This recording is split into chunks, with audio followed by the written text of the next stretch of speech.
Gas వల్ల ఎన్ని ఇబ్బందులు అంటే రోజు మార్నింగ్ రొటీన్ షూట్ చేద్దాం అనుకుంటున్నాను. కానీ టిఫిన్ ఓ దగ్గర రైస్ కర్రీ ఓ దగ్గర ఆడడం వల్ల అసలు షూట్ చేయడానికి అవుతలేదు. పొయ్యి దగ్గర మొబైల్ పెట్టడానికి అసలు ఛాన్స్ లేదన్నమాట.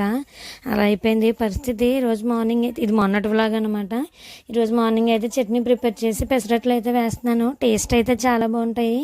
దీనికి సంబంధించిన వీడియో కూడా మన ఛానల్లో ఉంటుందన్నమాట. ఆల్రెడీ పెట్టాను చూడండి, కావాలంటే కింద ట్యాగ్ చేస్తాను. మీరు మార్నింగ్ బ్రేక్ఫాస్ట్ ఏం చేస్తారో కూడా కామెంట్ చేయండి. నేనైతే ఇది చేశాను.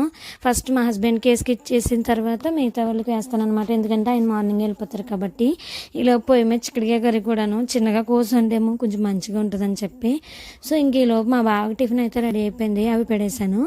అవి ఆయన తినేలోపు నేను బాక్స్ అది ప్రిపేర్ చేసుకోవాలి. ప్లస్ మా మామయ్యకి కూడా వేసి ఇచ్చేయాలి. ఎందుకంటే ఆయన గేదెలతో వెళ్ళడానికి వెళ్ళిపోతాడు. సో అందువల్ల ఇద్దరికి ఒక పక్క వేస్తూనే మా బావ నన్ను అడిగి డైలాగ్ మార్నింగ్ ఏంటంటే క్యారేజ్ పెట్టు అదొకటి అడుగుతాడు. ఇంకా అదే పెట్టేసి ఇచ్చేస్తాను.